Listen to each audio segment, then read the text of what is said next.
ঠিক মাধ্যম নির্বাচন এবং এমপ্লয়ি ব্র্যান্ডিং জরুরি। যে মাধ্যম কি যে সব সোর্স থেকে সমান কর্মী পাওয়া যায় না, যে কোন সোর্স থেকে আসা কর্মীরা বেশিরভাগ দিন বা থাকছে বা ভালো পারফর্ম করছে তা বিশ্লেষণ করতে হবে। নিয়োগের চ্যালেঞ্জ যে সব সোর্স থেকে আসা সবার কর্মী পাওয়া যায় না, কোন সোর্স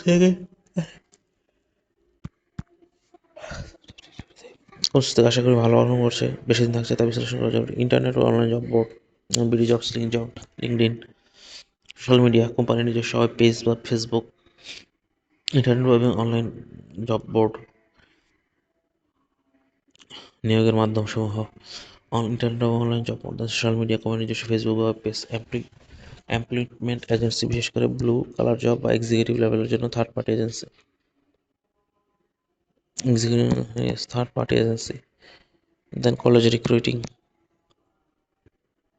বিশ্ববিদ্যালয় থেকে ফ্রেশ গ্রাজুয়েট ইন্টার্নশিপ প্রোগ্রাম থেকে রেফারেল বর্তমান কর্মীদেরকে। পরিচিতদের নিয়োগ, হিডেন জব মার্কেট, অর্থাৎ ইনফর্মাল বা অনানুষ্ঠানিক আলাপের মাধ্যমে হঠাৎ ভালো কর্মী খুঁজে পাওয়া।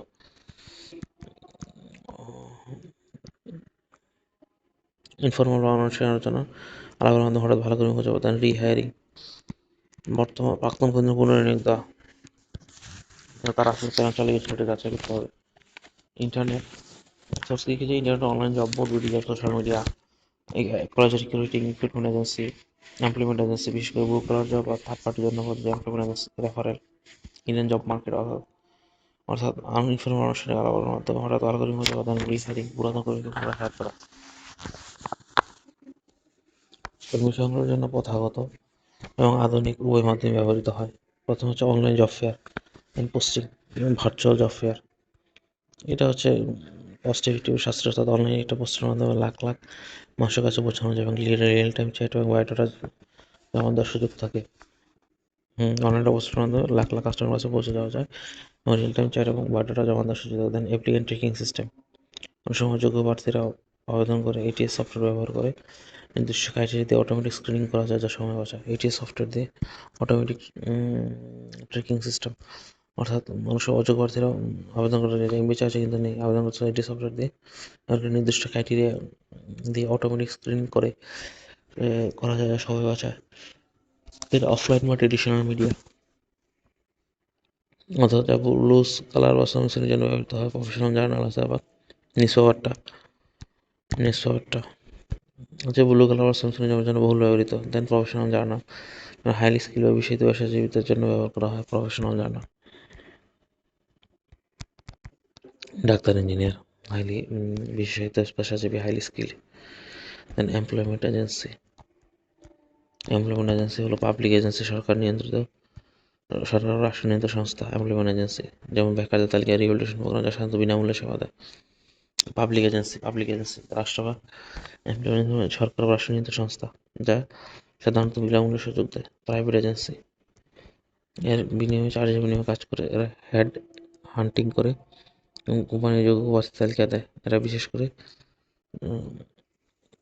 করে তখন জরুরি যখন কোম্পানির এইচআর ডিপার্টমেন্ট নেই বা তারা গোপনীয়তা বজায় রাখতে চায় যাতে প্রতিযোগীরা জানতে না পারে। এমপ্লয়মেন্ট এজেন্সি প্রাইভেট এজেন্সি, এরা চার্জের বিনিময়ে কাজ করে এবং এরা হেড হান্টিং করে এবং কোম্পানিকে যোগ্য প্রার্থীর তালিকা দেয়। এটা বিশেষ করে তখন জরুরি যখন এইচআর ডিপার্টমেন্ট ও নিজস্ব এইচআর ডিপার্টমেন্ট নেই এবং তারা গোপনীয়তা রাখতে চায়। এটা হচ্ছে private agency. Non profit agency, বিশেষত পেশাজীবীদের সংগঠন যারা তাদের মেম্বারদের চাকরি খুঁজতে, এটা হচ্ছে এমপ্লয়মেন্ট এজেন্সি।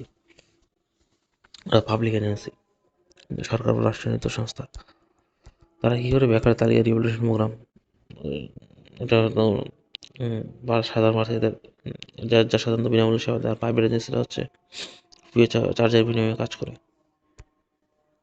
ফ্রি বা চার্জের বিনিময়ে কাজ করে আর কি। নন প্রফিট এজেন্সি হলো পেশাজীবীদের সংগঠন যারা তাদের মেম্বারদের চাকরি খুঁজতে। Then recruitment outsourcing and offshoring, recruitment process outsourcing, যে কোম্পানি নিয়োগ প্রক্রিয়া পুরো দায়িত্ব কোনো বাইরের এজেন্সিকে দেওয়া নিয়োগ প্রক্রিয়া। এটা দীর্ঘমেয়াদী চুক্তিতে কাজ করে, এতে কোম্পানির ফিক্সড স্যালারি এবং ফ্লেক্সিবিলিটি বাড়ে। এতে কোম্পানির ফিক্সড কস্ট মানে এইচআর স্যালারি কমে এবং ফ্লেক্সিবিলিটি বাড়ে। অন ডিমান্ড রিক্রুটিং সার্ভিস, যারা নির্দিষ্ট সময়ের জন্য বা প্রজেক্ট ভিত্তিতে কাজ করে এবং সাধারণত প্রতি নিয়োগের জন্য ঘন্টা বা বা কোয়ার্টার ভিত্তিতে চার্জ করে, যেমন প্রথম বছরের স্যালারি 20%। রিক্রুটমেন্ট প্রসেস আউটসোর্সিং, অর্থাৎ রিক্রুটমেন্টের পূর্ব প্রক্রিয়া দায়িত্ব বাইরের কোনো এজেন্টকে দেওয়া। এরা দীর্ঘমেয়াদী চুক্তিতে কাজ করে। অন ডিমান্ড রিক্রুটমেন্ট, যারা নির্দিষ্ট সময়ের জন্য প্রজেক্ট ভিত্তিক। অন ডিমান্ড বললে এরা নির্দিষ্ট সময়ের জন্য প্রজেক্ট ভিত্তিক কাজ করে এবং প্রতি ঘন্টার জন্য চার্জ করে। দেন অফশোরিংটা হচ্ছে যে কাজ দেশের বাইরে পাঠানো, যেমন ইউএসএ কল সেন্টার বা আইটিতে কাজ ভারতে করা। কম খরচে কর্মী পাওয়া যায়। অসুবিধা, কালচারাল অসহায়তা সমস্যা, ডাটা প্রাইভেসি ঝুঁকি, নিজ দেশের কর্মীর অসন্তোষ, চাকরি হারানোর ভয়, রাজনৈতিক চ্যালেঞ্জ তৈরি করতে পারে। নিজ দেশের কর্মীদের চাকরি হারানোর ভয়, অসন্তোষ তৈরি হতে পারে বা রাজনৈতিক ভয় তৈরি হতে পারে। দেন এক্সিকিউটিভ রিক্রুটমেন্ট বা হেড হান্টিং, টপ লেভেল ম্যানেজমেন্টের নিয়োগের বিশেষিত প্রক্রিয়া। এটা হলো হেড হান্টার, অর্থাৎ এমন এজেন্সি যারা উচ্চপদস্থ কর্মকর্তা খুঁজে বের করে ক্লায়েন্টের সময় বাঁচা, কর্মীদের রক্ষা করে। প্রক্রিয়ারা কোম্পানির কৌশলগত চাহিদা ও গোপনে যোগ্যপ্রার্থীদের সাথে যোগাযোগ করে। দেন এমপ্লয়মেন্ট রেফারেল, বর্তমান কর্মীদের মাধ্যমে নতুন কর্মী খোঁজা, যে কস্ট সাশ্রয়, ইনব্র্যান্ডিং বা একই ধরনের কর্মী একই এলাকার ধর্মের বারবার ঝুঁকি থাকে, যা ডাইভার্সিটি কমিয়ে দেয়। বর্তমান কর্মীদের মাধ্যমে নতুন কর্মী খোঁজা। আর ওয়াক ইন হলো প্রার্থীরা সরাসরি সিভি নিয়ে আসে, ওরা এদের সাথে ভাড়া করা উচিত, কারণ কোম্পানি ব্র্যান্ড নিউজের সাথে জড়িত। কলেজ রিক্রুটমেন্ট হচ্ছে কোম্পানির ক্যাম্পাসে গিয়ে প্রেজেন্টেশন দেওয়া, ইন্টারভিউ দেওয়া। ইন্টার্নশিপ হলো ছাত্র এমপ্লয়ারের জন্য উইন উইন।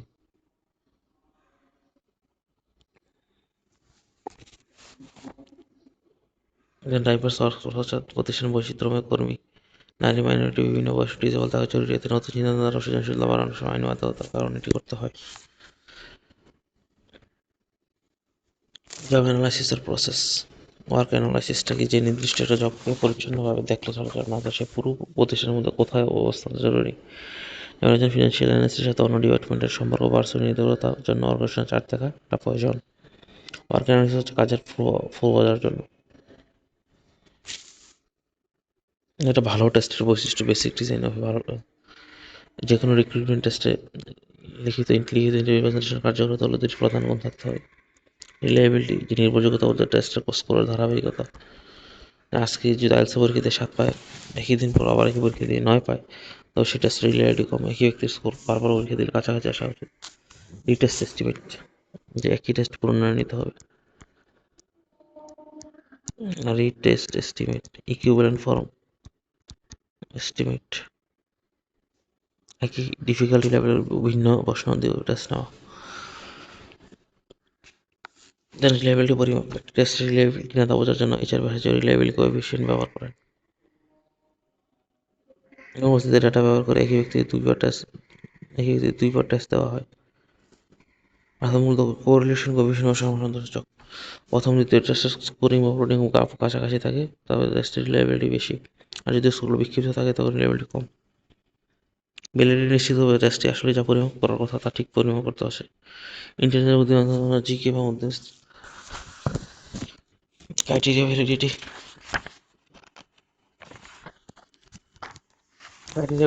হলো যে টেস্টের ফলাফলের সাথে বাস্তব পারফরমেন্সের কোনো মিল আছে কিনা। উচ্চ ভ্যালিডিটি, যেমন বিপ টেস্ট, যারা অ্যাথলেটদের জন্য যারা ভালো স্কোর করে তারা বাস্তবে ভালো দর্পিত হয়। নিম্ন ভ্যালিডিটি, যে সি ইউনিটে এবং পরবর্তী ফলাফলের কোনো মিল থাকে না। সবসময় টেস্টের সঠিক ক্রাইটেরিয়া ভ্যালিডিটি থাকে না। যে টেস্টের যে ফলাফলের সাথে বাস্তব জবের পারফরমেন্সের কোনো মিল আছে কিনা। টেস্টের ফলাফলের সাথে বাস্তব জবের কোনো মিল আছে কিনা, এটা হচ্ছে ক্রাইটেরিয়া ভ্যালিডিটি। বাস্তব জবের পারফরমেন্স আছে না। কন্টেন্ট ভ্যালিডিটি হচ্ছে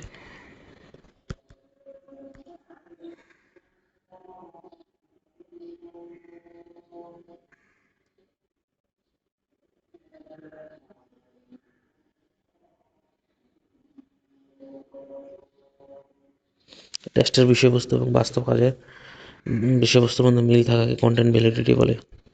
আর কনস্ট্রাক্ট ভ্যালিডিটি হলো যখন কোনো গুণাবলী, যেমন সততা, নৈতিকতা বা বুদ্ধিমত্তা পরিমাপ করা হয়, এটা হলো কনস্ট্রাক্ট ভ্যালিডিটি।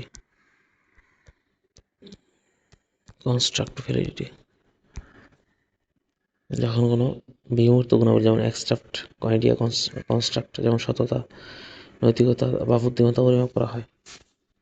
একটা টেস্ট ব্যবহারের জন্য এইচআরকে নিশ্চিত হতে হয় যে টেস্টটি ভ্যালিড, তবে পাঁচটি প্রক্রিয়া অনুসরণ করতে হয়। প্রেডিক্টর, অর্থাৎ জবে সফল হতে কী কী গুণাবলী দরকার। ক্রাইটেরিয়া জবের সফলতা কী দিয়ে মাপা হবে? উৎপাদনের পরিমাণ, কাজের পরিমাণ। টেস্ট নির্বাচন অভিজ্ঞতার আগে একটি টেস্ট বা একাধিক টেস্টের সমন্বয়ে টেস্ট বাছাই নির্বাচন করা। দেন অ্যাডমিনিস্ট্রেটর টেস্টের যে বর্তমান কর্মীদের উপর চালানো কনকারেন্ট প্রেডিক্টেবল নতুন আবেদনকারীদের উপর টেস্ট চালানো যেটা ঝুঁকিপূর্ণ। How to build a test অর্থাৎ জব অ্যানালাইজ দ্য জব। জবে সফল হতে হলে কী কী গুণাবলী দরকার। দেন জবে সফলতা কী দিয়ে মাপা হবে? উৎপাদনের পরিমাণ, কাজের মান। দেন টেস্ট নির্বাচন অর্থাৎ অভিজ্ঞতার আলোকে একটি টেস্ট বা একাধিক টেস্টের সমন্বয় নির্বাচন করা। এটা কোন কারণে তা প্রেডিক্টিভ। দেন টেস্টের স্কোরের সাথে কর্মীদের বাস্তব পারফরমেন্সের তুলনা করা। টেস্টে যদি বেশি নম্বর পায় কর্মী বাস্তবে বেশি কাজ করে তবে টেস্টে ভ্যালিড। একটা স্যাম্পলের ফলাফলের ভিত্তি না করে বিভিন্ন স্যাম্পল বা দলের উপর পুনরাবৃত্তি করা।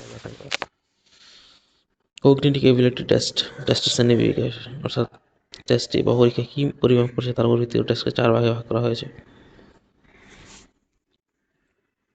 কগনিটিভ এবিলিটি টেস্ট হলো সেরিব্রাল অর্থাৎ হাতে বুদ্ধিভিত্তিক ক্ষমতা পরিমাপ করে, যেমন আইকিউ স্মৃতিশক্তি, রিজনিং যুক্তি প্রদানের ক্ষমতা। Cognitive ability test intelligent IQ test সাধারণ বুদ্ধিমত্তা, শব্দভাণ্ডার সংখ্যার উপর যার দক্ষতা।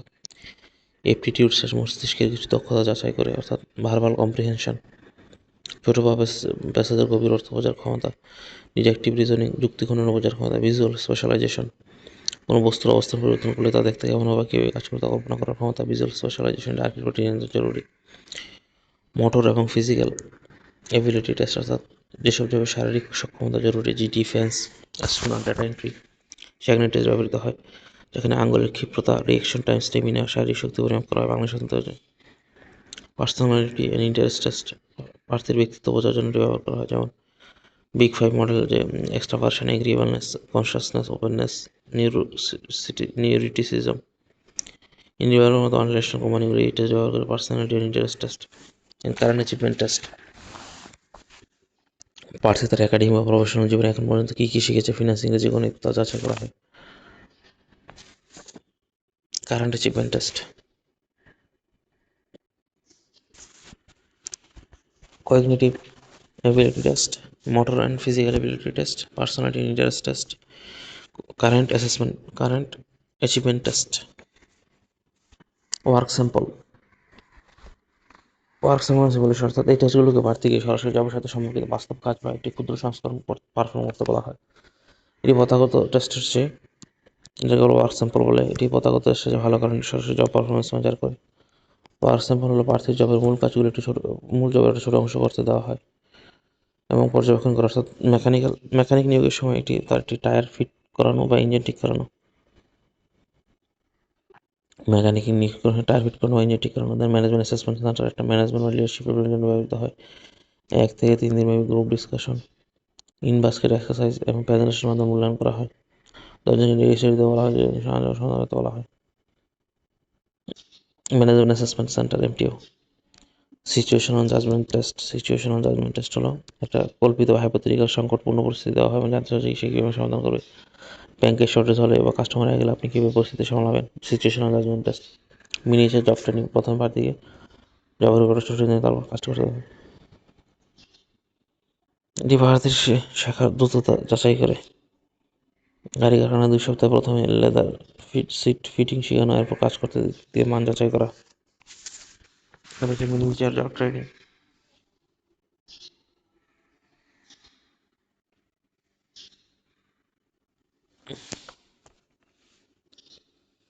একটি নির্দিষ্ট টেস্ট দিয়ে একটা প্রার্থী সম্পূর্ণ বিচার করা সম্ভব নয়, তা কোম্পানিগুলি একাধিক টেস্টের সংমিশ্রণ ব্যাটারি অফ টেস্ট ব্যবহার করতে হয়। একটি আদর্শ সিলেকশন প্রক্রিয়া achievement test, cognitive interview, final stage, presentation, group discussion থাকতে পারে। টেস্টের মানদণ্ড নির্বাচন করা, কোন সেটির সাথে কয়টি অপশন নির্ভর করে তার ভ্যালিডিটি বা রিলায়েবিলিটি কতটুকু, টেস্টে কতটুকু ভালো নির্ভুল ফলাফল দেয়। দেন টেস্টটা তৈরি এবং পরিচালনার খরচ, অর্থাৎ কমিউনিটিভ টেস্টের খরচ কম কিন্তু অ্যাসেসমেন্ট সেন্টার বা ওয়ার্ক স্যাম্পলের খরচ অনেক বেশি। দেন পদোন্নতি, এন্ট্রি লেভেলের জবের জন্য সাধারণ টেস্টের ম্যানেজার পোস্টের জন্য টেস্ট ব্যবহার করা হয়। যে অ্যাপ্লিকেন্ট রিয়াকশন অর্থাৎ প্রার্থীর টেস্টটি প্রাসঙ্গিক মনে করছে কিনা। জব নলেজ টেস্টে তাদের প্রতিক্রিয়া ইতিবাচক থাকে কিন্তু পার্সোনাল টেস্ট নিয়ে অনেকে সন্দিহান থাকে। প্রার্থীকে নির্বাচন করার পর নিয়োগপত্র দেওয়ার আগে এটি সম্পন্ন করা অত্যন্ত গুরুত্বপূর্ণ ধাপ, অর্থাৎ সিভিতে দেওয়া তথ্য সত্য কিনা তা যাচাই করা। তারপর প্রার্থীর কোনো ক্রিমিনাল রেকর্ড, ড্রাগ সমস্যা, আগের কর্মক্ষেত্রে কোনো খারাপ ইতিহাস আছে কিনা তা বের করা। একজন টেম্পোরারি কর্মী ব্যাকগ্রাউন্ড চেক করেন, পরদেশে ব্যাংকের ডরমেন্ট অ্যাকাউন্টগুলো থেকে টাকা জালিয়ে দিতে সরিয়ে ফেলে। ব্যাকগ্রাউন্ড জন্য জানা যেত তার কর্মস্থলে সে অভিযুক্ত ছিল। ব্যাকগ্রাউন্ড চেক করে জানা যেত। দেন সোর্স অফ ইনফরমেশন ব্যাকগ্রাউন্ড চেকের, এটি ফর্মার এমপ্লয়িজ, এটি প্রধান উৎস বর্তমান সৌরজাত, তবে এটি ঝুঁকিপূর্ণ কারণ প্রার্থীদের বর্তমান বসকে নাও জানাতে চাইতে পারেন। দেন টিচার বা সৌরজান রিকমেন্ডেশন লেটার লিখিত reference. Then social networking, LinkedIn এর তথ্যের সাথে সিভি তথ্য মিলিয়ে দেখা, ফেসবুক চেক করা। কমার্শিয়াল ক্রেডিট রেটিং, অর্থাৎ প্রার্থীর আর্থিক স্বচ্ছতা এবং ঋণ যাচাই করেন এটা বিদেশে বেশি প্রচলিত। ব্যাকগ্রাউন্ড চেক করার জন্য লিখিত অনুমতি নিতে হবে। যোগাযোগ করার আচরণ হওয়া। ওপেন এন্ডেড কোয়েশ্চেন করা, আপনি তাকে চেনেন কিনা, রেফারেন্সের সাথে রেফারেন্স দেওয়া।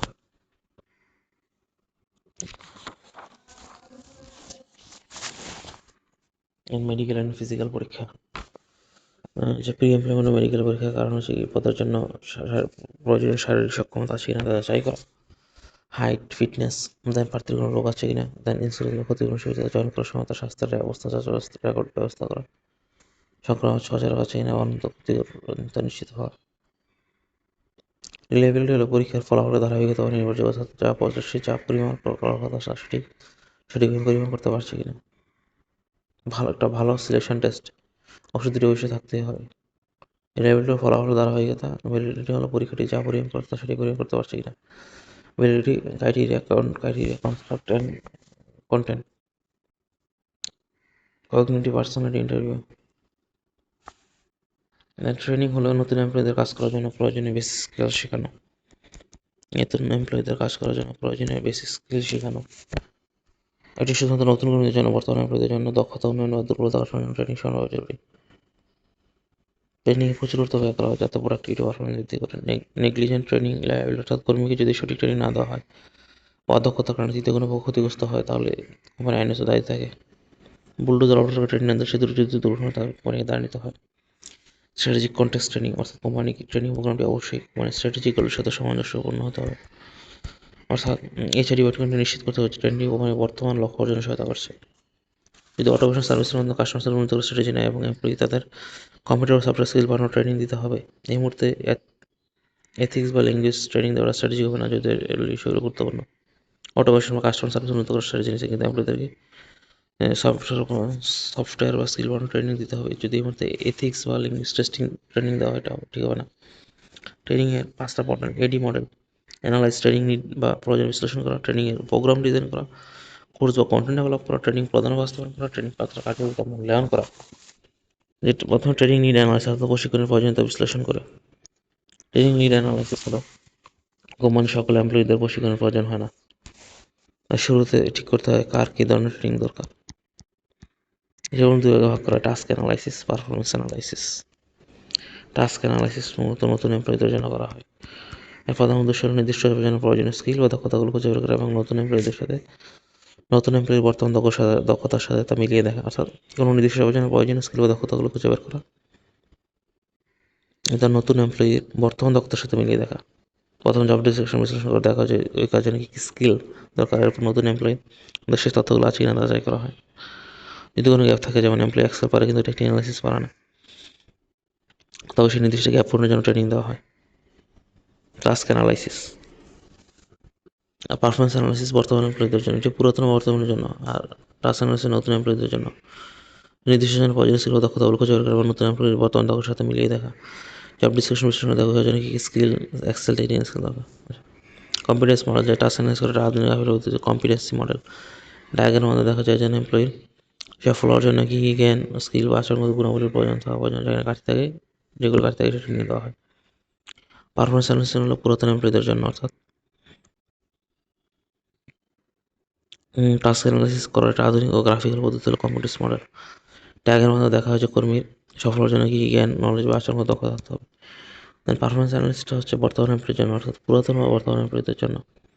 এর উদ্দেশ্য হলো এমপ্লয়ি পারফরমেন্স ঘাটতি বা দুর্বলতা খুঁজে বের করা, ট্রেনিং মাধ্যমে তা সমাধানযোগ্য কিনা তা যাচাই করা এবং পারফরমেন্স ব্যাপারে জব রিলেটেড ডেটা বিশ্লেষণ করা হয়। এতে বর্তমান এমপ্লয়ীদের হয়তো পারফরমেন্স খারাপ হওয়ার কারণে সবসময় স্কিলের অভাব নাও থাকতে পারে।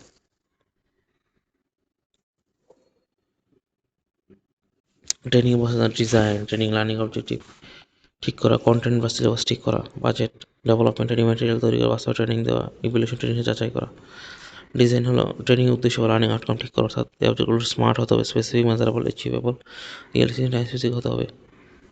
লার্নিং আউটকাম ঠিক করা, আচ্ছা কন্টেন্ট আউটলাইন কী শেখানো হবে, কী হবে না, একটা রূপরেখা তৈরি করা, ওয়ার্কবুক থাকবে থাকবে না, এক্সারসাইজ কী হবে, বাজার নির্ধারণের জন্য কত টাকা খরচ করা হবে, development, course lecture sheet, guide, case study ইত্যাদি সংগ্রহ করা।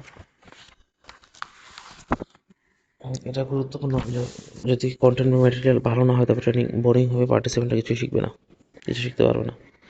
ইমপ্লিমেন্টেশন অর্থাৎ ট্রেনিং এই দাবি বাস্তবে ট্রেনিং দেওয়া হয়, মূল্য করো ট্রেনিংয়ের নলেজ যাতে সর্বোচ্চ পরিমাণ ট্রেনিংয়ের কাছে পৌঁছায়। এমপ্লয়ি ফিডব্যাক অর্থাৎ যারা ট্রেনিং করছে তাদের কাছে জানতে চাওয়া হয়, সবসময় নির্ভরযোগ্য নয়। ট্রেনিং ব্যবস্থা নিয়ে আসে পারফরমেন্স অ্যাপ্রাইজাল। পারফরমেন্স অ্যাপ্রাইজাল হলো ম্যানেজমেন্টের মনিটরিং এবং কন্ট্রোলিং অ্যাক্টিভিটির অংশ, অর্থাৎ সহজ কথা বলতে কর্মীর কাজের মূল্যায়ন করা। একটা নির্দিষ্ট বেঞ্চমার্ক বা স্ট্যান্ডার্ডের সাথে কর্মীর অ্যাকচুয়াল প্রকৃতি তুলনা করা। পারফরমেন্স অ্যাপ্রাইজাল ম্যানেজমেন্টের মনিটরিং এবং কন্ট্রোলিং অ্যাক্টিভিটির একটি অংশ। ম্যানেজমেন্টের মনিটরিং এবং কন্ট্রোলিং অ্যাক্টিভিটির একটি অংশ। তিনটা মূল ধাপ: কর্মীর কী কাজ এবং তার কাছে প্রতিষ্ঠানের প্রত্যাশা কী তা নির্দিষ্ট করা, এবং একজন অ্যাসেম্বলার এরর বা ভুলের মাত্রা কতটুকু গ্রহণযোগ্য তা ঠিক করা।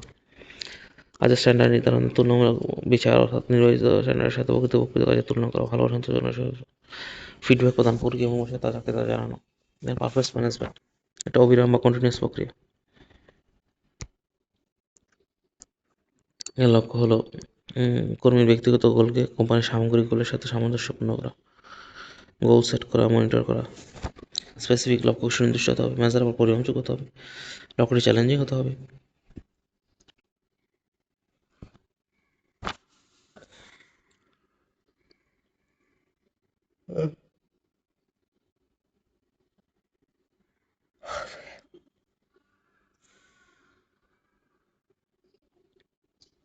পারফরমেন্স ম্যানেজমেন্ট হচ্ছে ব্যক্তিগত লক্ষ্য কোম্পানির লক্ষ্যের সাথে সামঞ্জস্যপূর্ণ করা। দেন গোল সেটিং করা, লক্ষ্যটি সুনির্দিষ্ট হতে পরিমাপযোগ্য হতে হবে, লক্ষ্যটি অর্জনযোগ্য হতে চ্যালেঞ্জিং হতে হবে, লক্ষ্যটি কোম্পানির মূল উদ্দেশ্যের সাথে অসংগিক হতে হবে, নির্দিষ্ট সময়ের মধ্যে লক্ষ্য পূরণ করতে হবে।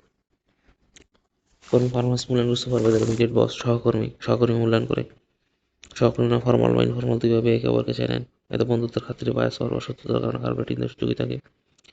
রেটিং কমিটি অর্থাৎ সুপারভাইজার বা অন্য কয়েকজন মিলে মূল্যায়ন করলে ব্যক্তিগত পক্ষপাতিত্ব কমে। সেলফ রেটিং অর্থাৎ কর্মী নিজে মূল্যায়ন করে, সাধারণত নিজেকে বাড়িয়ে মূল্যায়ন করার অনেক সময় সঠিক হয় না। বসের লিডারশিপ ব্যাপার ফিডব্যাক অধস্তন করে দিতে পারে, সাবঅর্ডিনেট অধস্তন কমবে। তবে এতে পরিচয় রাখা হয় জরুরি, কারণ সঠিক উত্তর দেবে না। সাবঅর্ডিনেট বা অধস্তন কর্মী বসের লিডারশিপ বা ব্যবহারে ফিডব্যাক অধস্তন দিতে পারে।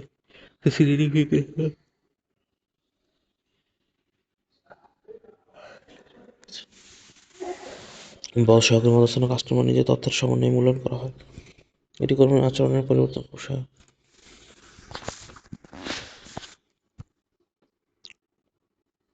পারফরমেন্স অ্যাপ্রাইজাল পদ্ধতি সমাজের অল্টারনেটিভ র্যাঙ্কিং মেথড, যে এটা কর্মীর নির্দিষ্ট দক্ষতা বা বৈশিষ্ট্য কর্মসংস্কারের উপর ভিত্তি করে সেরা থেকে খারাপ ক্রমের সমন্বয় করা হয়। নির্দিষ্ট দক্ষতা অল্টারনেটিভ র্যাঙ্কিং মেথড, সহজে প্রথমে তালিকা করে সবচেয়ে ভালো 1 নম্বরে রাখেন।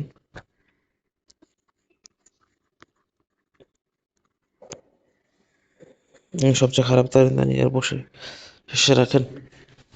দ্বিতীয় সেরা, দ্বিতীয় খারাপ নির্বাচন করে এভাবে পর্যায়ক্রমে তালিকা নির্ণয় করা হয়। পেয়ার কম্প্যারিজন, একটি কর্মীকে টিমের বাকি সদস্যের সাথে আলাদাভাবে তুলনা করা হয়। চার্ট বা ম্যাট্রিক্স ব্যবহার করা হয়। 5 জন কর্মী এবিসিডি আছেন, এর সাথে সি সমস্যার সাথে জোড়া তুলনা করা হয়, যার পারফরমেন্স ভালো আমরা সেটা প্লাস সাইন দেওয়া হয়। প্লাস সংখ্যা যা সবচেয়ে বেশি তিনি র্যাঙ্কিং সবার উপরে থাকেন। দেন ফোর্স ডিস্ট্রিবিউশন মেথডটা হলো যে এটা একটা বিতর্কিত কিন্তু বহুল ব্যবহৃত, যে নর্মাল ডিস্ট্রিবিউশন কার্ভ বা বেল কার্ভ অনুসরণ করে। অর্থাৎ সুপারভাইজারকে বাধ্য করা হয় যে কর্মীদের একটা নির্দিষ্ট শতাংশে ভাগ করতে, যেমন শীর্ষ 10 থেকে 20 সেরা পারফর্মার, 70 থেকে 80 অ্যাভারেজ পারফর্মার, সর্বনিম্ন 10 সবচেয়ে খারাপ পারফর্মার। অনেক সুপারভাইজার ঝামেলা এড়াতে সবাইকে স্যাটিসফ্যাক্টরি বা ভালো রেটিং দিয়ে দেন। এই পদ্ধতি ব্যবহার করে কঠোর সিদ্ধান্ত নিতে বাধ্য করে। শীর্ষ 10 থেকে 20, 70 থেকে 80 সর্বনিম্ন। এটা হচ্ছে ফোর্স ডিস্ট্রিবিউশন মেথড। দেন ক্রিটিক্যাল ইনসিডেন্ট মেথডটা হলো সারা বছর ধরে কর্মীর উল্লেখযোগ্য ভালো বা খারাপ কাজের রেকর্ড রাখার পদ্ধতি। যে সুপারভাইজার একটা লগবুক বা ডায়েরিতে কর্মীর বিশেষ কোনো সাফল্য। সুবিধা: ন্যারেটিভ ফর্ম, শুধু টিকমে না দিয়ে সুপারভাইজার কাজের মান, নলেজ এগুলোর ক্ষেত্রে বিস্তারিত যুক্ত করা হয়। ম্যানেজমেন্ট অবজেক্টিভস, যে মূল লক্ষ্য কী, সেই লক্ষ্য পূরণ প্রতিটি বিভাগের লক্ষ্য কী হবে তা ঠিক করা, ম্যানেজমেন্ট বাই অবজেক্টিভস। দেন ব্যক্তিগত লক্ষ্য দেন, গোল সেটিং অর্থাৎ বস কর্মী মিলে আলোচনার মাধ্যমে করে ব্যক্তিগত লক্ষ্য ঠিক করেন। দেন মনিটরিং এন্ড ফিডব্যাক, নির্দিষ্ট সময় পর প্রোগ্রেস রিভিউ করা হয়। এমবি হতে হলে গোলকে স্পেসিফিক হতে হবে, মেজারেবল হতে হবে, রিলেভেন্ট হতে হবে, রিলেভেন্ট হতে হবে, টাইমলি হতে হবে। এমবিও খুবই কার্যকরের জন্য টাইম কনজিউমিং, তাই এর ব্যবহার কমিয়ে দিচ্ছে। ট্রেনিং, স্ট্র্যাটেজি নির্ধারণ অর্থাৎ প্রমাণের ভবিষ্যৎ লক্ষ্যের সাথে মিলে কী ধরনের লিডারশিপ স্কিল দরকার তা নির্ধারণ করা। পারফরমেন্স অ্যাপ্রাইজাল, বর্তমান ম্যানেজারদের পারফরমেন্স মূল্যায়ন করা, ডেভেলপমেন্ট অর্থ গ্যাপ পূরণের জন্য ম্যানেজারদের প্রশিক্ষণ দেওয়া। অন্তর্জব ট্রেনিং অর্থাৎ সবচেয়ে জনপ্রিয় শাস্ত্রের মূল মন্ত্র হলো লার্নিং বাই ডুইং, কাজ করতে করতে শেখা। কর্মীকে নির্দিষ্ট কর্মস্থলে বসে বসে সরকারি কাজ করতে, সরাসরি কাজ করতে দেওয়া হয়, তাতে একজন তবে তার সাথে সুপারভাইজার থাকে, যিনি ভুলগুলো শুধরে দেন। কোচিং, নতুন কর্মীকে অভিজ্ঞ কর্মীদের সাথে জুড়ে দেওয়া। জব রোটেশন, একঘেয়েমি দূর করতে বা বহুমুখী দক্ষতা কর্মীদের বিভিন্ন ডিপার্টমেন্টে ঘুরিয়ে ঘুরিয়ে কাজ শেখানো। স্পেশাল অ্যাসাইনমেন্ট অর্থাৎ বিশেষ কোনো প্রজেক্ট দিয়ে হাতে কলমে কাজ শেখানো। এতে খরচ, সুবিধা কি যে খরচ কমে যায়, তাৎক্ষণিক ফিডব্যাক পায়, কাজে বাস্তবতা লাভ করে। অ্যাপ্রিহেন্টেনশিপ অর্থাৎ ক্লাসরুম এবং দীর্ঘমেয়াদী অন জব ট্রেনিংয়ের একটি সংমিশ্রণ। থিওরি লার্নিং এবং অন জব ট্রেনিং প্র্যাকটিক্যাল একটি সংমিশ্রণ। কারিগরি বা ভোকেশনাল কাজের জন্য ইলেকট্রিশিয়ান, মেকানিক, প্লাম্বার এটি বেশ প্রযোজ্য। দেন প্রোগ্রাম লার্নিং হলো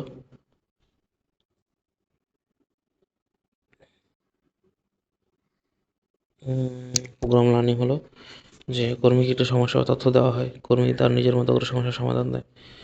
কম্পিউটার সফটওয়্যার সিস্টেম তাৎক্ষণিকভাবে জানিয়ে দেয় উত্তরটি সঠিক কিনা বা ভুল হলে সঠিক নির্দেশনা দেয়। সেলফ লার্নিং, প্রোগ্রাম লার্নিং, কর্মীকে একটি সমস্যার তথ্য দেওয়া হয়, নিজের মতো সমস্যা সমাধান।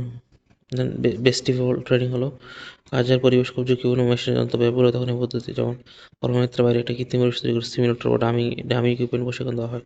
পাইলটদের সরাসরি পাইলটের সিমুলেশন প্ল্যান। টিম ট্রেনিং হলো দলের সদস্যদের মধ্যে সমন্বয় কার্যকর করার জন্য এটি দেওয়া হয়, যে কস্ট ট্রেনিং অর্থাৎ টিমের সদস্যদের একে অপর কাজ শেখানো। ইম্পার্সোনাল ট্রেনিং, টিমের মধ্যে দ্বন্দ্ব কমানো। জব ইনস্ট্রাকশন ট্রেনিং হলো কাজের প্রতিটি ধাপে লিখিত কর্মশালা দিয়ে কাজ শেখানো। Indian based training, e learning portal, video conference, training ব্যবহার করে দূর প্রশিক্ষণ, distance learning. Life long learning, পুনর্ধারণ, বিভাগ থেকে জুনিয়র থেকে সিনিয়র সকল লেভেলের কর্মীদের জন্য আজীবন শেখার সুযোগ রাখা। ট্রেনিং বা ম্যানেজমেন্ট ডেভেলপমেন্ট অর্থাৎ ফোকাস হলো কর্মীদের বর্তমান কাজের জন্য কর্মীদের দক্ষতা বা জ্ঞানের ঘাটতি দূর করা, এটা হচ্ছে ট্রেনিং। আর ম্যানেজমেন্ট ডেভেলপমেন্ট দীর্ঘমেয়াদী, এটা শুধুমাত্র বর্তমান ও ভবিষ্যতে ম্যানেজমেন্ট দক্ষতা বৃদ্ধির জন্য ডিজাইন করা হয়। অন্দাজগুলোকে বিভিন্ন ম্যানেজারকে বিভিন্ন ডিপার্টমেন্টের প্রধান হিসেবে সাময়িক দায়িত্ব দেওয়া হয়। জব রোটেশন, যাতে তিনি পুরো প্রতিষ্ঠানের কার্যক্রম বিকাশ পান। অ্যাকশন লার্নিং, ম্যানেজার নিজের ডিপার্টমেন্টের বাইরের অন্য কোনো ডিপার্টমেন্টের স্বাস্থ্য সংশোধন করতে দেওয়া হয়, এটা হলো অ্যাকশন লার্নিং। ফিনান্স ম্যানেজারকে মার্কেটিং ডিপার্টমেন্ট ম্যানুয়াল কর্মযত সংশোধন দায়িত্ব দেওয়া হয়। Of the job case study, Harvard বা আইবিএস স্টাইলে বাস্তব সমস্যার সমাধান বের করা। ম্যানেজমেন্ট ক্যাম্পস, কৃত্রিম ডিসিশন মেকিং গেম খেলা। ইউনিভার্সিটি প্রোগ্রাম ও সেমিনার, নিজ খরচে কর্মীদের এমবিএ বা বিশেষ কোর্সে পাঠায়। রোল প্লেয়িং, কাল্পনিক চরিত্র অভিনয় করে পরিস্থিতি সামলানো শেখানো। এক্সিকিউটিভ পোস্ট, টপ লেভেল এক্সিকিউটিভদের বিশেষজ্ঞ ব্যক্তিগত কোর্স নিয়োগ করা হয়। মডেলিং, বিহেভিয়ারাল মডেলিং, ভিডিও বা ভিডিওর মাধ্যমে সঠিক আচরণ প্রথমে দেখানো হয়। কর্মীদের সাথে নকল প্র্যাকটিস করতে বলে। রোল প্লেয়িং, সোশ্যাল ইনস্ট্রুমেন্ট সঠিক আচরণের জন্য প্রশংসা করা হয়। ট্রান্সফার অফ দ্য ট্রেনিং অর্থাৎ কর্মক্ষেত্রে বাইরে গিয়ে সে আচরণকে বাস্তব করতে উৎসাহিত করা হয়। অ্যাপ্রেন্টিসশিপ হলো লার্নিং দীর্ঘমেয়াদী দরকার নিয়ে কোচিংটা কি নতুন কর্মীকে একজন অভিজ্ঞ কর্মীর সাথে জুড়ে দেওয়া। স্পেশাল অ্যাসাইনমেন্ট হলো কোনো বিষয় বিশেষ প্রজেক্ট হাতে কলমে শেখানো। প্রোগ্রাম লার্নিং হলো সেলফ লার্নিং বা সহজ লিখন শিক্ষা পদ্ধতি, যা 3 ধাপে সম্পন্ন হয়। কর্মীদের সমস্যা তথ্য দেওয়া হয়, কর্মী নিজের মতো সমাধান দেয়। সফটওয়্যার সিস্টেম তাৎক্ষণিকভাবে উত্তরটি জানায় যে সঠিক কিনা বা ভুল হলে নির্দেশনা দেয়। ভেস্টিবুলার লার্নিং অর্থাৎ কৃত্রিম পরিবেশে সিমুলেটর বা ডাম্পিং দেয়। টিম ট্রেনিং, টিমের মধ্যে সদস্যতা, টিমের মধ্যে সমন্বয় কার্যকারিতা করার জন্য অর্থাৎ ক্রস ট্রেনিং, টিমের সদস্যরা একে অপরকে কাজ শেখায়, এতে করে কি কর্মসূচি থাকলে অন্য কেউ তার কাজ চালিয়ে নিতে পারে। ইন্টারপার্সোনাল ট্রেনিং, টিমের মধ্যে কনফ্লিক্ট কমানো। জব ইনস্ট্রাকশন ট্রেনিং, কাজের প্রতিটি ধাপের লিখিত ক্রম বা লিস্ট দিয়ে কাজ শেখানো। Intern base training, e learning petrol, portal, video conferencing. Of life long learning, পূর্ণধারিত জরুরি থেকে সব লেভেলের কর্মীদেরকে আজীবন শেখার সুযোগ রাখা যায়। Of the job training.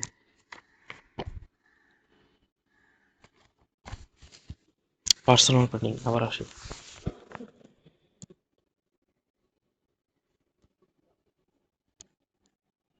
আচ্ছা, পার্সোনাল প্ল্যানিং অর্থাৎ পার্সোনাল প্ল্যানিং হলো প্রতিষ্ঠানের ভবিষ্যতের জনবলের চাহিদা শক্তি নির্ধারণ এবং তা পূরণ করা প্রক্রিয়া। মূল ধারণা কি, যে প্রতিষ্ঠানের বর্তমান জনশক্তি এবং ভবিষ্যতের চাহিদার মধ্যে যে গ্যাপ আছে তা চিহ্নিত করা এবং কমিয়ে আনা। যে বর্তমান জনশক্তি আছে 100, লাগবে হচ্ছে আমার 500। এই যে গ্যাপটা আছে তা চিহ্নিত করলাম, প্রথমে আইডেন্টিফাই করলাম, দেন নিয়োগের মাধ্যমে কমিয়ে আনা। কোনো প্রয়োজন হয় ধরুন কর্মী অবসর গ্রহণ করলো, 5 জন ছিল 2 জন হয়ে গেল, এখন পদত্যাগ করলো বা অন্যত্র চলে গেল। দেন প্রতিষ্ঠানের গ্রোথ, সেলস বেড়ে গেল 10%। নতুন বিজনেস, দুইটা আগে টেবিলের বিজনেস করতাম, এখন চেয়ারের বিজনেস করতেছি। দেন মার্জার, দুটো কোম্পানি একীভূত করলো একই লাইনে, ভার্টিক্যাল বা হরিজন্টাল মার্জার। সো এক্ষেত্রে নতুন স্কিল দক্ষতার প্রয়োজন হয়, নতুন এমপ্লয়ের প্রয়োজন হয়, নতুন প্রযুক্তি ব্যবহার। যে আগে হাতে টাইপ করা হতো, এখন কম্পিউটারে, এই জন্য কম্পিউটার অপারেটর লাগবে। সো আর অর্থনৈতিক অবস্থার পরিবর্তন, যে মন্দা দেখা দিল, এমপ্লয়ীদের ছাঁটাই করতে হবে, বা গ্রোথ বুম দেখা দিল, সেলস বাড়লো, নতুন এমপ্লয়ি নিয়োগ দিতে হবে। সো এটাই, এইসব ক্ষেত্রে এই প্রয়োজন হয় পার্সোনাল প্ল্যানিং বা ওয়ার্কফোর্স প্ল্যানিং। সাকসেশন প্ল্যানিংটা হচ্ছে টপ লেভেল ম্যানেজমেন্টের, ওদের জন্য প্রয়োজন সিও লেভেল বা এরকম সিও, সিএফও, সিএমও। এর উদ্দেশ্য হলো লিডারশিপ বা নেতৃত্বের ধারাবাহিকতা বজায় রাখা, যাতে শীর্ষপদ খালি দ্রুত পূরণ করা যায়। এখন প্রতিষ্ঠানে আমার কতজন কর্মী লাগলে তা বোঝার উপায় কি? ফোরকাস্টিং মেথড আছে। রেশিও প্রথমে হলো যে ট্রেনিং এর নিড অ্যানালাইসিস, অর্থাৎ ট্রেন্ড অ্যানালাইসিস, অর্থাৎ বিগত বছরের নিয়োগের তথ্য বিশ্লেষণ করে ভবিষ্যৎ চাহিদা বোঝার হচ্ছে ট্রেন্ড অ্যানালাইসিস। রেশিও অ্যানালাইসিস, অর্থাৎ বিক্রয় এবং উৎপাদন কর্মী অনুপাত, অর্থাৎ $1 সার্চ করতে একজন কর্মী পর্যন্ত $3 করতে 3 জন লাগবে। স্ক্যাটার প্লট হচ্ছে গ্রাফিক্যাল বা জ্যামিতিক উপায়ে দুইটা ভেরিয়েবল যেমন সম্পর্ক দেখে পূর্বাভাস করা হয়। হাসপাতালের বেডের সংখ্যা, নার্সেস কর্মীর সংখ্যা, কম্পিউটারাইজ ফোরকাস্টের মতো সফটওয়্যার ব্যবহার করে একাধিক ভেরিয়েবল বিবেচনা করে একটা নিখুঁত পূর্বাভাস দেয়। নিখুঁত সফটওয়্যার, কম্পিউটারাইজ ফোরকাস্টিং। দেয় ম্যানেজারিয়াল জাজমেন্ট, ম্যানেজমেন্টের জ্ঞান থেকে সেভাবে নিজস্ব বিচার বুদ্ধি বা পারিপার্শ্বিক অবস্থা বিবেচনা করে, যে পেস্টেল অ্যানালাইসিস করে, এটা করে সেটা করে। আচ্ছা, দেন সোর্সেস অফ ক্যান্ডিডেট, ইন্টারনাল হতে পারে, এক্সটার্নাল হতে পারে। ইন্টারনালটা কি? বর্তমান কর্মীদেরকে পদোন্নতি দেওয়া বা স্থানান্তর সুযোগ দেওয়া। এতে সুবিধা টুলস হচ্ছে কোয়ালিফিকেশন ইনভেন্টরি, অর্থাৎ কর্মীদের দক্ষতা, শিক্ষাগত যোগ্যতা এবং ম্যানুয়াল এবং কম্পিউটারাইজ ডাটাবেস যেটা আছে সেখান থেকে আমি ব্যবহার করে আমি কর্মীদেরকে বর্তমান কর্মীদের থেকে পদোন্নতি বা স্থানান্তর নিয়োগ দিতে পারবো। দেন রিপ্লেসমেন্ট চার্ট, অর্থাৎ বর্তমান কর্মীদের পারফরমেন্স, যার পারফরমেন্স খারাপ তার লাথি মেরে বের করে দেবো।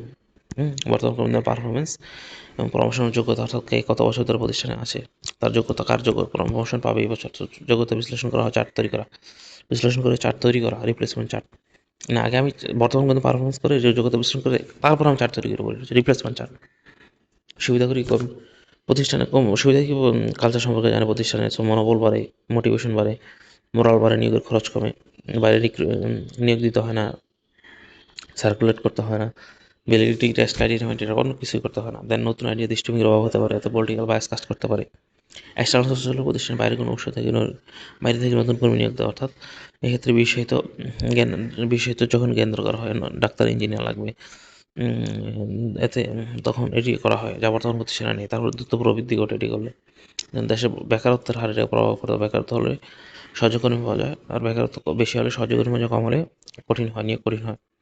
Recruitment process and pyramid, recruitment নিয়োগ হলো যোগ্য প্রার্থী থেকে পুল অফ ক্যান্ডিডেট থেকে একটা যোগ্য প্রার্থীরা পুল অফ ক্যান্ডিডেট তৈরি করা। রিক্রুটমেন্টে ধারণা যে এটা নিয়োগ প্রক্রিয়া প্রতিটি ধাপে প্রার্থীর সংখ্যা কমতে থাকে, অর্থাৎ 50 জন কেউ নিয়োগ করতে হলে 100 জন দরকার, অফার লেটার দিতে হবে। 100 জনকে অফার দিতে হলে 150 জনকে ইন্টারভিউ নিতে হবে। 150 জন ইন্টারভিউ নিতে হলে 1200 সিভি আবেদনপত্র সংগ্রহ করতে হবে। একটি বড় সংখ্যক আবেদনকারী থেকে যাচাই বাছাই করে সেরা কয়েকজন নির্বাচন করা হয়। এটা বড় সংখ্যক আবেদনকারী থেকে যাচাই বাছাই করে, রিক্রুটমেন্ট প্রসেসটা এরকম যে বড় সংখ্যক আবেদনকারী থেকে যাচাই বাছাই করার মাধ্যমে কয়েকজন সেরা ভালো ইউনিভার্সিটি, ভালো ব্যাকগ্রাউন্ড, ভালো রেজাল্ট, সো সেরা কয়েকজনকে নির্বাচন করা হয় যাচাই বাছাইয়ের মাধ্যমে। চ্যালেঞ্জ কি? যে সব সোর্স থেকে সমান মানের কর্মী পাওয়া যায় না। আচ্ছা, দেন নিয়োগের চ্যালেঞ্জটা কি? আমার যে বিভিন্ন সোর্সেস আছে, internal source, external source, external source, এসব থেকে সরাসরি সব সোর্স থেকে সেরা মানের কর্মী পাওয়া যায় না। সো কোন সোর্স থেকে আসা কর্মীরা বেশি দিন থাকলো, ভালো পারফরমেন্স করলো, তা বিশ্লেষণ করা জরুরি। নিয়োগের মাধ্যম কি? সোর্স ইন্টারনেট ও অনলাইন জব রেকর্ড, যেমন বিডি জবস, বাংলাদেশে BD jobs, LinkedIn, social media কোম্পানির নিজস্ব ওয়েব পেজ। দেন এমপ্লয়মেন্ট এজেন্সি, এখানে ইন্টারনেট এখানে প্রায় দুই, একটা হচ্ছে ইন্টারনেট, শুধু ইন্টারনেট, একটা হচ্ছে সোশ্যাল মিডিয়া, কিন্তু দুইটা ইন্টারনেট বেসড। দেন হচ্ছে এমপ্লয়মেন্ট এজেন্সি, থার্ড পার্টি আর কি, যে বিশেষ করে ব্লু কালার জব বা এক্সিকিউটিভ লেভেলের জন্য third party agency. Then college recruiting internship আর কি, যে বিশ্ববিদ্যালয় থেকে ফ্রেশ গ্রাজুয়েট নিয়োগ, ইন্টার্নশিপ প্রোগ্রাম। দুইটা গেলো ইন্টারনেট, দুইটা গেলো, এটা হলো কলেজ রিক্রুটিং, এটা হলো এমপ্লয়মেন্ট এজেন্সি। দেন রেফারেল, রেফারেল অনেকটা ইন্টারনাল, মানে ইন্টারনাল আর কি, যে বর্তমান কর্মীদের পরিচিতিতে নিয়োগ। দেন ইনফর্মাল একটা আছে হিডেন জব মার্কেট, যে ইনফর্মাল আনুষ্ঠানিক প্রক্রিয়া, যে আলাপের মধ্যে হঠাৎ ভালো কর্মী খুঁজে পাওয়া। আর একটা হচ্ছে রিহায়ারিং, আর হচ্ছে রেফারেল বা কাছাকাছি, যে যে একটা হচ্ছে বর্তমান কর্মীদের পরিচিতি নিয়োগ, একটা হচ্ছে কর্মীদের পুনরায় নিয়োগ দেওয়া, প্রাক্তন কর্মীদের পুনরায় নিয়োগ দেওয়া, এটা হচ্ছে রিহায়ার।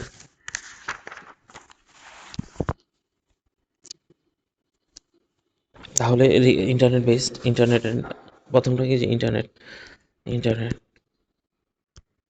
ইন্টারনেট অনলাইন জব বোর্ড, ইন্টারনেটের online job board. Then social media, then rehiring, then referral. তারপর আরও আছে employment agency, third party agency. Then হচ্ছে কলেজ রিক্রুটিং। নিয়োগের বিভিন্ন মাধ্যম, যেমন অনলাইন জব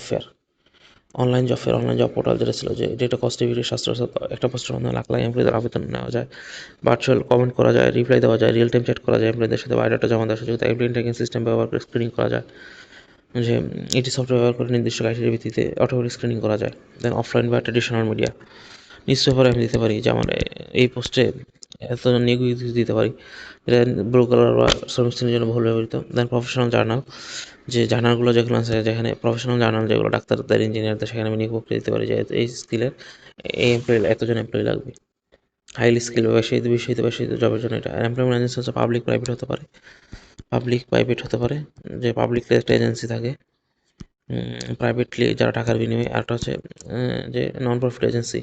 পাবলিক এজেন্সি হলো সরকারি মেনটেন করে বেকারদের তালিকা, যা রিহ্যাবিলিটেশন প্রোগ্রাম, সরকার বা রাষ্ট্রনিয়ন্ত্রিত সংস্থা, যা সাধারণত বিনামূল্যে সেবা দেয়। দেন প্রাইভেট এজেন্সি হলো যারা ফি বা চার্জের বিনিময়ে এটা করে, কাজ করে, হ্যান্ড হান্টিং করে, ফি বা হ্যান্ড হান্টিং করে, অর্থাৎ যেহেতু টাকার বিনিময়ে দিবে, সেইভাবে প্রিমিয়াম পড়াশোনা করবে, করে ভালো ভালো এমপ্লয়ীদের একটা তালিকা তৈরি রাখবে, হ্যান্ড হান্টিং করে যোগ্য প্রার্থীর তালিকা দেয়, হ্যান্ড হান্টিং করে এরা।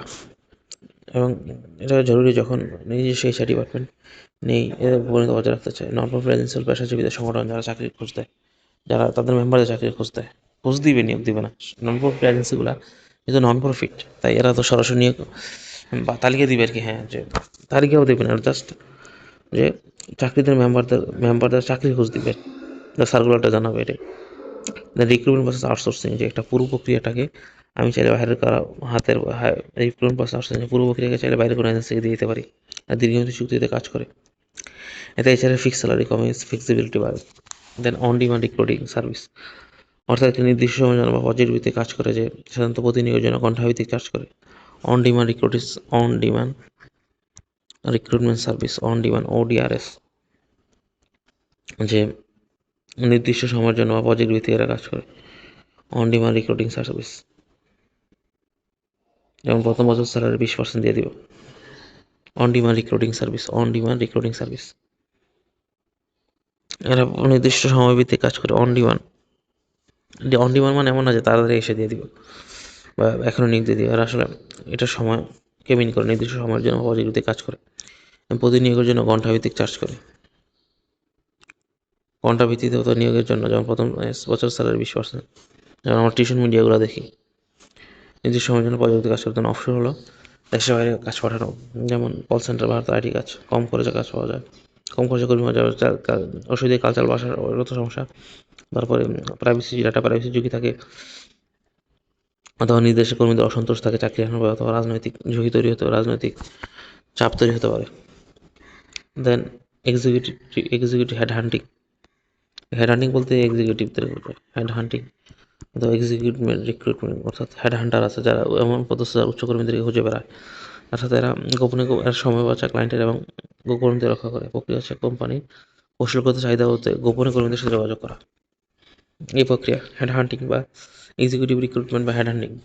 অন্যান্য নির্ভর হচ্ছে এমপ্লয়ি রেফারেল, অর্থাৎ কর্মীদের মাধ্যমে বর্তমান কর্মীদের মাধ্যমে নতুন কর্মী খোঁজা। এতে করে ইনব্রিডিং, অর্থাৎ একই ধরনের কর্মী পাওয়া যায়, একই ধরনের কর্মী আসা বারবার ঝুঁকি থাকে, যা ডাইভার্সিটিকে কমিয়ে দেয়। ওয়াক ইন, নিজস্ব সিভি দিয়ে এগুলো ভালো আচরণ করা উচিত, কারণ এটা ব্র্যান্ড নিজের সাথে সম্পর্কিত। কলেজ রিক্রুটিং, ক্যাম্পাসে গিয়ে প্রেজেন্টেশন দেওয়া, ইন্টারভিউ নেওয়া। এটা উইন ছাত্র কাজের অভিজ্ঞতা বা এমপ্লয়িরা কম খরচে কর্মী পেতে পারফরমেন্স দেখে ভবিষ্যতে ফুল টাইম নিয়োগ দিতে পারে। ডাইভার্স পজিশন, বৈচিত্র্যময় কর্মী, যেমন নারী, মাইনরিটি, ভিন্নভাষী, ডিসেবল থাকা জরুরি। বৈচিত্র্যময় কর্মী থাকা জরুরি, নারী, ডিসেবল, ভিন্নভাষী। এদের নতুন চিন্তাধারা ও সৃজনশীলতা বাড়ায়। এটি নতুন চিন্তাধারা ও সৃজনশীলতা বাড়ায়। অনেক সময় আইনি বাধ্যবাধকতার কারণে এটি করতে হয়। বৈচিত্র্যময় কর্মী, এটি নতুন চিন্তাধারা ও সৃজনশীলতা বাড়ায়। ডাইভার্স ওয়ার্কফোর্স নতুন চিন্তাধারা ও সৃজনশীলতা বাড়ায়। যদি আমার ডাইভার্স ওয়ার্কফোর্স থাকে, নতুন চিন্তাধারা আইনি বাধ্যতার কারণে এটি করতে দেন। অ্যাপ্লিকেশন ফর্ম, নিয়োগ প্রক্রিয়া একটি গুরুত্বপূর্ণ টুল, এতে প্রার্থীর শিক্ষা, অভিজ্ঞতা, দক্ষতা তথ্য দেয়। অ্যাপ্লিকেশন ফর্মটা, হ্যাঁ, যে নিয়োগ প্রক্রিয়াটা গুরুত্বপূর্ণ, এতে এমপ্লয়ের কী কী শিক্ষাগত আছে, গুণ আছে, দক্ষতা আছে, যোগাযোগের ঠিকানা, শিক্ষাগত অভিজ্ঞতা, দক্ষতা তথ্য দেয়। তারপরে এটা ব্যবহার করা হয় কখন? এর মাধ্যমে চাকরি আগের সাথে স্টেবিলিটি বোঝা যায়, ঘন চাকরি পরিবর্তন করে দিবে নেতিবাচক। এছাড়া কোন সোর্স থেকে আসা, কোন সোর্স থেকে আশা করি ভালো পারফর্ম করছে তা বিশ্লেষণ করা যায়। কোন সোর্স থেকে আশা করি ভালো পারফর্ম করছে তা বিশ্লেষণ করা যায়। জব অ্যানালাইসিস করার সেকেন্ড স্টেপ হলো অর্গানাইজেশন চার্ট। অর্থাৎ একটি নির্দিষ্ট পজিশন বা জবকে বিচ্ছিন্নভাবে দেখলে চলে না। পুরো প্রতিষ্ঠানের মধ্যে কোথায় কে কোথায় অবস্থান করছে তা বোঝা জরুরি। জব অ্যানালাইসিস প্রক্রিয়া দ্বিতীয় ধাপ, অর্গানাইজেশন চার্ট, ওয়ার্ক অ্যানালাইসিস। যে নির্দিষ্ট পজিশন বা জবকে আলাদাভাবে দেখলে চলে না, পুরো প্রতিষ্ঠানে কে কোথায় অবস্থান করছে তা বোঝা জরুরি। যেমন ফিনান্সিয়াল অ্যানালিস্ট অন্য ডিপার্টমেন্টের সাথে সম্পর্ক, পারস্পরিক নির্ভরতা প্রয়োজন, আমার সাথে দেখা প্রয়োজন। ফিনান্সিয়াল অ্যানালিস্টের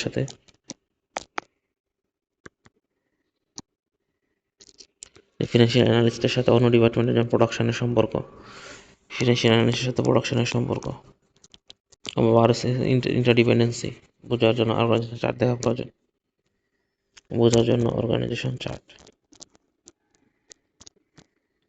অর্গানাইজেশন চার্ট দেখা প্রয়োজন। ওয়ার্ক অ্যানালাইসিস, কাজের প্রবাহ বোঝা জরুরি। কাজের প্রবাহ বোঝাটা জরুরি।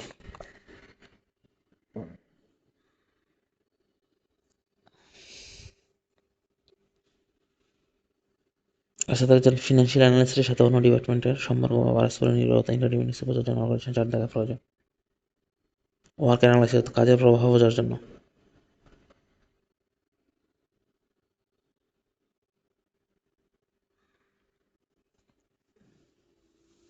অর্গানাইজেশন চার্ট অর্থাৎ একটা নির্দিষ্ট পজিশনে যখন নিরবিচ্ছিন্নভাবে আইসোলেটেডভাবে দেখলে চলে না, সে কোথায় অবস্থান করছে আলাদাভাবে দেখলে হবে না। যে আমি দেখলাম যে আমি দেখবো যে লাইন ম্যানেজার, সুপারভাইজার, এই জ্যামের পজিশনটা কোথায়, আলাদাভাবে তাকে অ্যানালাইসিস করলে হবে না। সে পুরো প্রতিষ্ঠানের মধ্যে কোথায় অবস্থান করে তা বোঝা জরুরি।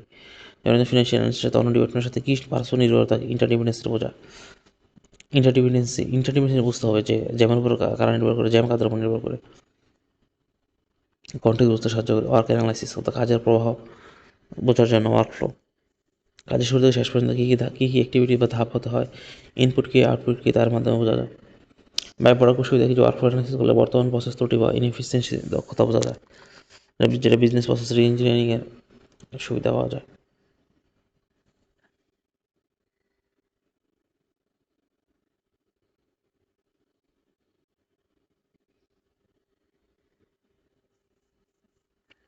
দেন রিক্রুটমেন্ট মাধ্যমে তৈরি হয় বিশাল ক্যান্ডিডেট পুল থেকে সঠিক টুলস বা ট্যাব ব্যবহার করে যোগ্য প্রার্থীকে নির্বাচন করা। এটা হচ্ছে এমপ্লয়ি টেস্টিং অ্যান্ড সিলেকশন। রিক্রুটমেন্টের মাধ্যমে তৈরি হয় বিশাল ক্যান্ডিডেট পুল থেকে সঠিক টুলস বা টেস্ট ব্যবহার করে সেরা প্রার্থীকে নির্বাচন করা। যে কোনো রিক্রুটমেন্ট টেস্ট লিখিত হোক, ইন্টারভিউ হোক, প্রেজেন্টেশন হোক, কার্যকর হলে তার প্রধান গুণ থাকতে হবে। যে কোনো রিক্রুটমেন্ট টেস্ট লিখিত হোক, ইন্টারভিউ হোক, প্রেজেন্টেশন কার্যকর হতে হলে না, ভালো টেস্টের বৈশিষ্ট্য একটা হচ্ছে রিলায়েবিলিটি, ধারাবাহিক নির্ভরযোগ্যতা, টেস্টের স্কোরের ধারাবাহিকতা, টেস্টের স্কোরের ধারাবাহিকতা। তার যদি 7 পাইলেও একই মানের প্রস্তুতি নিয়ে 9 পায়, তাহলে সেই টেস্টের রিলায়েবিলিটি কম। একই ব্যক্তির স্কোর বারবার পরীক্ষা দিলে কাছাকাছি আসা উচিত।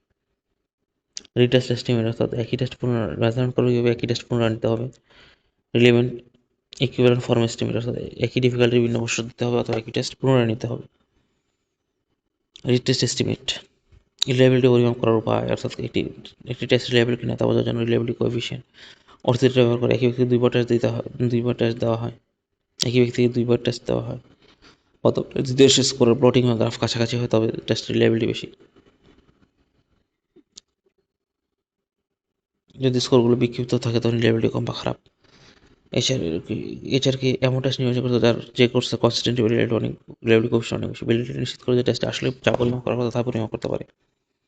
বুদ্ধিমত্তা মাপার কথা বুদ্ধিমত্তাই মাপতে পারে। আসলে যা পরিমাপ করার কথা তা ঠিক তাই পরিমাপ করছে কিনা। ক্রাইটেরিয়া ভ্যালিডিটি, অর্থাৎ ক্রাইটেরিয়া ভ্যালিডিটি হলো বাস্তব টেস্টের ফলাফলের সাথে বাস্তব জবের পারফরমেন্সের মিল আছে কিনা। যেমন ডিপ টেস্ট উচ্চ ভ্যালিডিটি আছে, যারা ভালো করে তারা বাস্তবে ভালো দৌড়ায়। টেস্টের ফলাফলের সাথে বাস্তবের পারফরমেন্সের মিল আছে কিনা। টেস্টের ফলাফল ইকুইভ্যালেন্ট টু বাস্তবের কাজের পারফরমেন্স বা ফলাফল। সিএনটি একাডেমিক ফলাফলের সাথে মিল থাকে না, সো নিম্ন ভ্যালিডিটি। কন্টেন্ট ভ্যালিডিটি হলো টেস্টের বিষয়বস্তু এবং বাস্তব কাজের বিষয়বস্তুর মধ্যে মিল থাকে কন্টেন্ট ভ্যালিডিটি। যেমন সাবজেক্টিভ কোর্সে জবের সাবজেক্টিভ প্রশ্ন বসে করা, অর্থাৎ বাস্তব কাজের মধ্যে মিল থাকা। টেস্টের বিষয়বস্তু এবং বাস্তব কাজের মধ্যে মিল থাকে, এটা হচ্ছে কন্টেন্ট ভ্যালিডিটি। অর্থাৎ পেরিটের simulation test take off landing tabulation handle করা বাস্তব জবের অংশ। ঠিক তাই টেস্ট যা বাস্তব জবের অংশ, ঠিক তাই টেস্ট করা। Simulation testing take off landing turbulence handle. নিউমেরিটি বিসিএস প্রিলিমিনারি পরীক্ষা প্রশাসনিক ক্যাডারের বাস্তবের সাথে প্রিলিমিনারি পরীক্ষা প্রশ্নের অবস্থান কোনো মিল খুবই কম মিল থাকে। দেন কনস্ট্রাক্ট বিমূর্ত গুণাবলী, অনেস্টি, নৈতিকতা বা বুদ্ধিমত্তার পরিমাপ করা হয়। ব্যাংকের কিসের জন্য সততা, একটা গুরুত্বপূর্ণ কনস্ট্রাক্ট। টেস্টের প্রার্থীর সততা সঠিকভাবে যাচাই করতে পারছি কিনা তার প্রার্থীর সততা সঠিকভাবে যাচাই করতে পারছি কিনা, একটা কনস্ট্রাক্ট ভ্যালিডিটি, সেটাই তার কনস্ট্রাক্ট ভ্যালিডিটি। জব অ্যানালাইসিস করার জন্য একটা জবের সফলতা হলে কী কী গুণাবলী দরকার। এটা হচ্ছে অ্যানালাইজ দ্য জব, আগে জবটা আমি অ্যানালাইজ করতে হবে। জবের সফলতা হলে কী কী গুণাবলী দরকার। জবের সফলতা কী দিয়ে মাপা হবে। উৎপাদনের পরিমাণ, কাজের মান।